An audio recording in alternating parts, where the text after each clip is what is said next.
दोस्तों, एक ऐसी बात जो लगभग हर इंसान अपने जीवन में महसूस करता ही है, और वो है मजबूरियां। आज के इस वीडियो में हम जानेंगे कि मजबूरियों को देखने का सही तरीका क्या है। मजबूरियां जीवन का एक महत्वपूर्ण हिस्सा है जो हमारे जीवन में अक्सर आती है।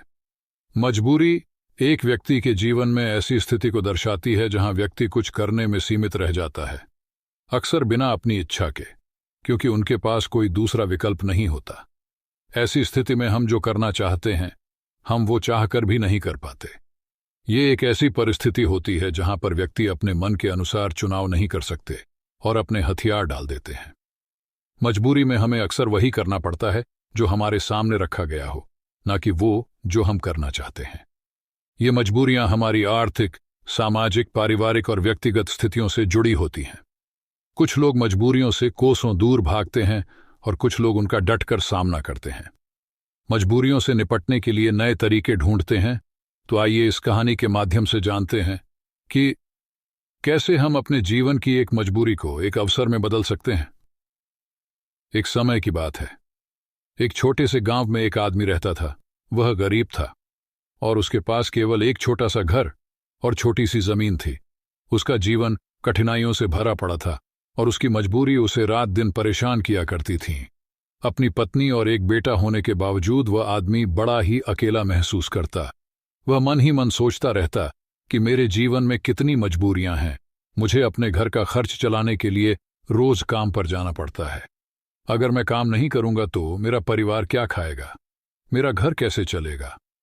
मेरे बेटे के जीवन में अच्छा भविष्य लाने के लिए मुझे मजबूरन काम करना पड़ता है। उसे अपना काम एक बोझ लग रहा था और ये सोचकर वह बहुत दुखी था। एक तरफ जहां लोग उसी गांव के तालाब पर मस्ती करने आते हैं और अपने दोस्तों के साथ सुकून भरा वक्त गुजारने आते, वहीं इस आदमी को वहां मजबूरन मछलियां पकड़नी पड़ती ताकि उसके घर के खर्चों में खाने पर होने वाला खर्च कम हो सके और उसका परिवार यह तालाब से पकड़ी हुई मछलियां खा सके। वह आदमी मजबूर था और वह अपने परिवार को खुश देखना चाहता था, पर उसकी मजबूरियों ने उसके घर से सुख और शांति को खत्म ही कर दिया था। उसे ऐसा लग रहा था कि अपने जीवन में इतने सारे कमियों के कारण वह कभी खुश नहीं रह पाएगा। एक दिन इसी बात से परेशान होकर वह एक पेड़ के नीचे बैठकर रो रहा था। तभी एक संत उसकी ओर आ रहा था। संत ने देखा कि उसके चेहरे पर बहुत सारे गम थे। उस संत ने देखा कि वह व्यक्ति दुखी होकर फूट फूट कर रो रहा था। संत ने उस व्यक्ति के पास जाकर पूछा, क्या हुआ बेटा, तुम इतने क्यों परेशान? उस आदमी ने संत की ओर देखा। वह संत साधारण कपड़ों में था और उसको देखकर व्यक्ति सोचने लगा, भला ये संत क्या मदद कर पाएगा मेरी? व्यक्ति ने उससे कहा, तुम तो एक संत हो, भला तुम क्या मदद करोगे? मैं पहले से ही अपनी मजबूरियों के कारण काफी परेशान हूं, तुम मुझे अकेला छोड़ दो। संत उस व्यक्ति से कहते हैं, बेटा, इतना दुख तुम अकेले क्यों सहन कर रहे हो? मुझे बताओ क्या हुआ, शायद मैं तुम्हारा दुख दूर कर सकूं। वह व्यक्ति उस संत से कहता है, तुम मेरा दुख दूर करोगे? तुम मेरी मजबूरियों से मुझे मुक्त कैसे कर सकते हो? तुम्हें तो खुद नहीं पता मजबूरियां क्या होती है। तुम्हें कौन सी मजबूरी का सामना करना पड़ा? तुम्हें किस बात की चिंता? तुम तो काम भी नहीं करते, तुम्हें किसी परिवार का ध्यान भी नहीं रखना। मुझे तो दिन रात काम करके अपने परिवार की जिम्मेदारी उठानी पड़ती है। संत उस आदमी के कड़वे शब्द सुनकर भी शांत रहे। वह समझ गए कि यह आदमी अपने जीवन में अपने कामों और मजबूरियों को बुरा समझता है और इसी कारण यह काम को बोझ समझकर मन से किसी भी काम को नहीं कर पा रहा है। संत हंसकर कहते हैं, बस इतनी सी बात, मैं तुम्हारी मजबूरियों को ताकत बना सकता हूं। तुम्हें कभी भी काम करने में बोझ महसूस नहीं होगा। तुम्हें अपने परिवार के लिए काम करना कभी बोझ नहीं लगेगा। मैं तुम्हें एक ऐसा रास्ता बताऊंगा जिससे तुम हर काम खुशी खुशी करोगे, लेकिन तुम्हें पहले मेरा काम करना होगा। क्या तुम तैयार हो? वह आदमी संत की बातों को लेकर सोच में डूब गया। संत ने कहा कि एक ऐसा रास्ता है जिससे वह हर काम खुशी खुशी कर सकता है और उसके बदले में केवल एक काम करना होगा। पर क्या यह सच है? ऐसा कुछ इस संत को पता भी होगा या ये संत बस मुझे पागल बना रहा है? आदमी ने कुछ देर सोचकर उस संत को मना किया, ये कहते हुए कि मुझे नहीं लगता कि तुम ऐसा कुछ बता सकते हो। आदमी मना करके वापस घर लौट आया। कुछ दिनों तक तो उसके दिमाग में वह संत की बातें घूमती रही, लेकिन धीरे धीरे वह उस संत और उसकी बातों को भूलता गया। उसके दिमाग से संत भी धीरे धीरे निकलता गया वह फिर से अपने रोज की दिनचर्या में वापस चला गया। फिर कुछ महीनों बाद उसे एक दिन अपना मित्र मिला।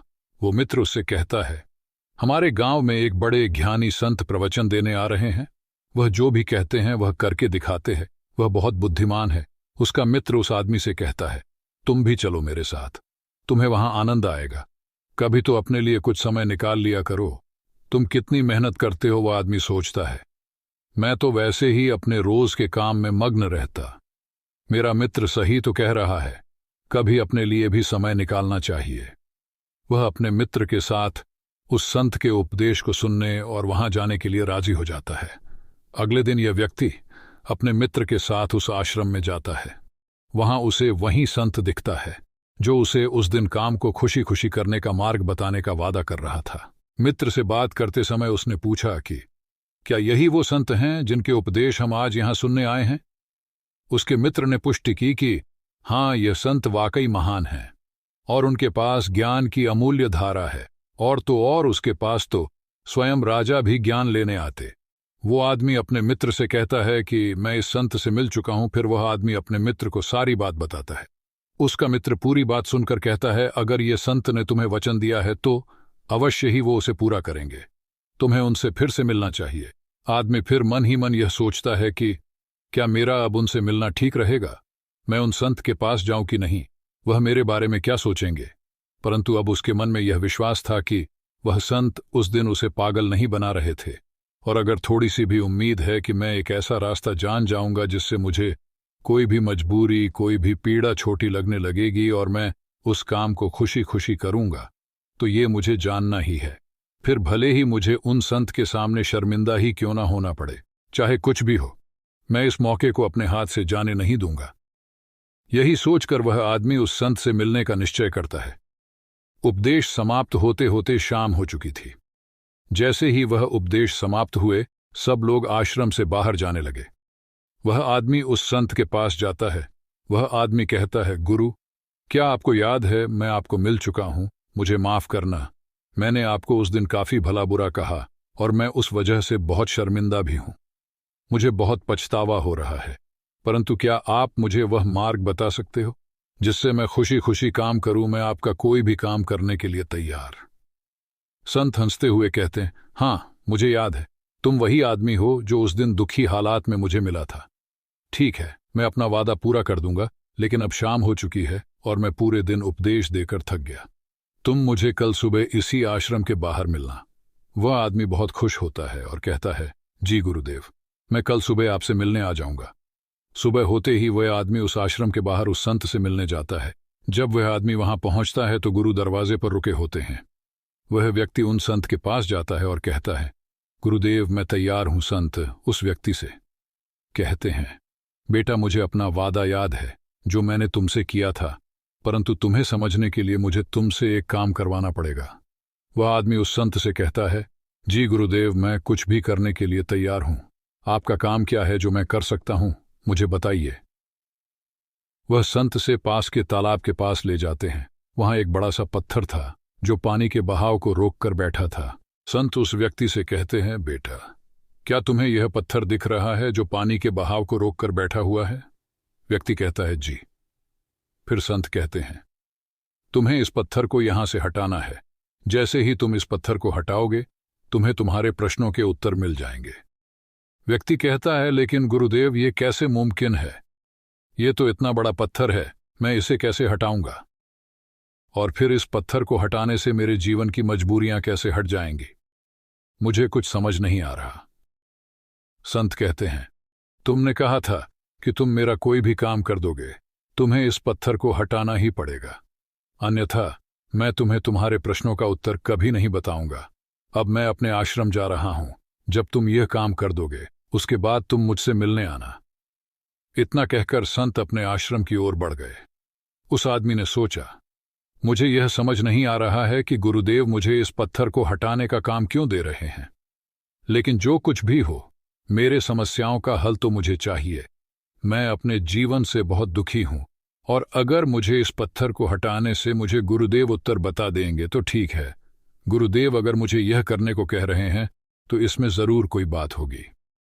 इतना सोचकर उस आदमी ने उस पत्थर को अपने हाथों से हटाने का प्रयास शुरू किया, लेकिन वह पत्थर इतना विशाल और भारी था कि वह थोड़ा भी नहीं हिला।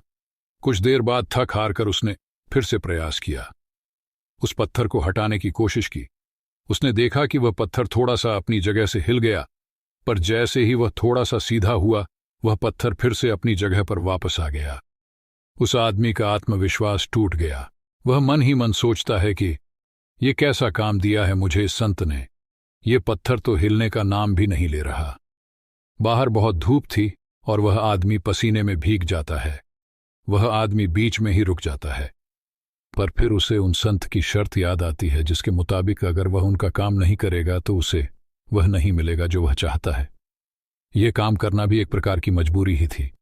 काफी समय बीत जाने के बाद उस आदमी ने पास में ही एक पेड़ देखा और उसे उस पेड़ को देखते ही एक तरकीब सूझी।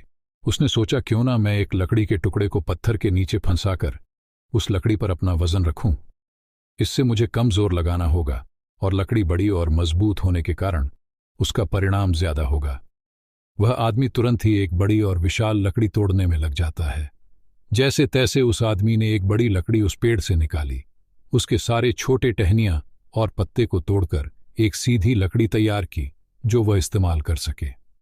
फिर उसने उस पत्थर के अगल बगल एक गड्ढा खोदा जहां वह उस लकड़ी को डाल सके। उस आदमी ने लकड़ी का एक छोर उस पत्थर के नीचे फंसाया और फिर वह आदमी अपने हाथों में 2 बड़े पत्थर लेकर उस लकड़ी के दूसरे छोर पर बैठ गया और देखते ही देखते वह पत्थर अपनी जगह से हट गया और पानी का बहाव फिर से चालू हो गया। वह आदमी बहुत खुश हुआ। उसे आत्मविश्वास महसूस हुआ। वह दौड़ता हुआ उस संत के पास गया और कहा, गुरुदेव, मैंने कर दिखाया। मैंने उस पत्थर को हटा दिया और मैंने अपना वचन भी पूरा कर दिया। संत पूरी बात उस आदमी से सुनने के बाद कहते हैं, तुमने अच्छा काम किया, मेहनत की, तुमने तरकीब भी निकाली और तुमने अपने दिमाग का भी इस्तेमाल किया। लेकिन मुझे एक बात बताओ, क्या तुम्हें लगा था कि तुम ये काम कर पाओगे? आदमी कहता है, नहीं गुरुदेव, मुझे नहीं लगा था कि मैं इतना बड़ा पत्थर हटा पाऊंगा। संत पूछते हैं, क्या लगता है तुम्हें, तुम ये सब क्यों कर पाए? आदमी जवाब देता है, क्योंकि यही आपकी शर्त थी। अगर मैं नहीं करता तो मुझे अपना जवाब कभी नहीं मिलता। संत कहते हैं, तो तुम यह कह रहे हो कि यह काम करना तुम्हारी एक मजबूरी थी?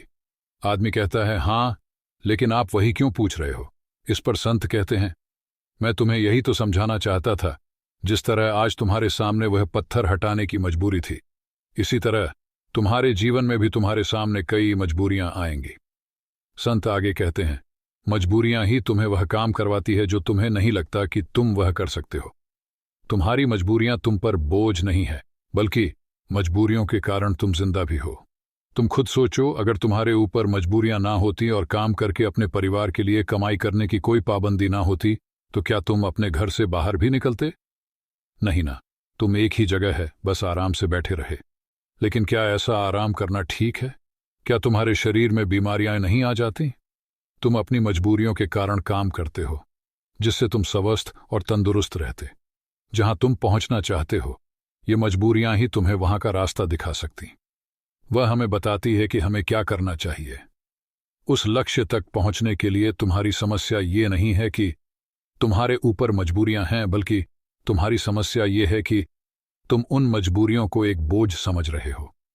हमारी मजबूरी हमारे लक्ष्यों को प्राप्त करने में हमारे लिए एक माध्यम बन सकती है और हमें नए दिशाओं में ले जा सकती है।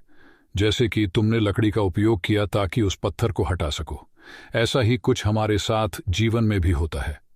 जब हमसे ऊंचे स्तर के लोग, जैसे कि हमारे बॉस या फिर माता पिता या फिर कोई गुरु, हमें कोई कठिन काम देते हैं तो हमें लगता है कि यह काम हमारे लिए बहुत मुश्किल है। उदाहरण के रूप में, जब हमारे बॉस हमें एक बड़े और कठिन काम को संभालने का काम देते हैं, या जब तुम्हारे व्यापार में कोई विरोधी व्यापारी तुम्हारी तकलीफें बढ़ा देता है जो तुम्हारे लिए मुश्किल होता है, तो तुम कैसे उसका सामना करोगे? अक्सर हम नहीं चाहते कि ऐसी समस्याएं हमारे सामने आए, लेकिन सच्चाई तो ये है कि वह हमारे सामने है और हमें हमारे लक्ष्यों को प्राप्त करने से रोक रही है। क्या लगता है, आप ज्यादातर लोग इस स्थिति में क्या करते होंगे? बेशक कोई नहीं चाहता कि वह संकट में आए, लेकिन जब एक विशाल समस्या उनके सामने खड़ी होती है, ऐसी कठिन समस्या जो उन्हें परेशान करती है, तब क्या करते होंगे लोग? जब भी हमारे जीवन में विशाल और भयानक समस्याएं आती हैं तो हकीकत में वह हमसे सवाल पूछती है, क्या तुम इस लक्ष्य के काबिल हो?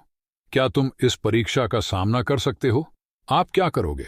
क्या होगा आपका उत्तर? इस प्रश्न पर क्या होता है जब आपके सामने एक समस्या खड़ी हो जाती है जिसका समाधान आपके लिए मुश्किल होता है? क्या आप भाग जाएंगे? क्या आप अपने लक्ष्य को किस्मत के हाथों छोड़ देंगे? अगर हम इतिहास की ओर देखें तो हजारों लोगों ने इन सारे प्रश्नों का उत्तर ना में दिया होगा। उन्होंने अपने हथियार डाल दिए, अपने लक्ष्य को छोड़ दिया, सिर्फ इसलिए क्योंकि उनके सामने एक बड़ी समस्या आ गई थी। ऐसा हम आज के युग में भी करते हैं। हम हार मान लेते हैं। हम उन लोगों को पागल तक कह देते हैं कि क्या सोचकर मुझे यह काम सौंपा गया, ये काम तो किसी से भी नहीं होने वाला। या फिर हम अपने लक्ष्य को त्याग देते हैं ये कहकर कि शायद ये लक्ष्य मेरे भाग्य में ही नहीं है। लेकिन इतिहास के कुछ लोगों ने इस प्रश्न का उत्तर हाँ में दिया। वे डटकर खड़े हुए और समस्या की आंखों में देखकर उसका समाधान निकाला। वह कुछ बड़ा कर पाए उसी समस्या के कारण, और सच कहूं तो वह महान व्यक्ति आज उस मुकाम पर कभी नहीं पहुंच पाते अगर उनके सामने वह समस्या नहीं आई होती। तो उनकी समस्याओं ने उन्हें बड़ा बनाया, उन्हें मजबूर किया नए रास्ते ढूंढने में, कोई ऐसा रास्ता जो आज तक किसी ने नहीं सोचा था। बड़े और महान लोग भी अक्सर अपनी समस्याओं से जूझते हैं और उन्हें पार करने के लिए नए रास्ते ढूंढते हैं। समस्याएं हमें मुश्किल में डालती हैं और हमें मजबूर करती है। नए रास्तों की तलाश करने का यही तरीका है जिससे हम अपने लक्ष्यों को हासिल कर सकते हैं और अपने जीवन को सफल बना सकते हैं। और यही सही तरीका है हमारी मजबूरियों को देखने का। जब तुम्हारी नजर अपने लक्ष्य पर होगी तो तुम्हें अपनी समस्याएं छोटी लगने लगेगी। इसीलिए मजबूरियां अच्छी होती है। तो अगली बार जब तुम किसी मजबूरी में खुद को पाओ तो खुश हो जाना, क्योंकि यह एक मौका है तुम्हें अपने आप को साबित करने का और उसी दौरान वह बनने का जो तुम पहले कभी नहीं थे। दोस्तों, मैं आपने आज के इस वीडियो से क्या सीखा वह मुझे आप कमेंट करके जरूर बताएं। इसी के साथ मैं उम्मीद है कि आपको आज की वीडियो पसंद आई होगी। तो इस वीडियो को शेयर करें जिसे इसकी सख्त जरूरत है, और चैनल को सब्सक्राइब करें। तो चलिए फिर मिलते हैं ऐसी ही एक नई वीडियो में। तब तक के लिए धन्यवाद और नमो बुद्धाय।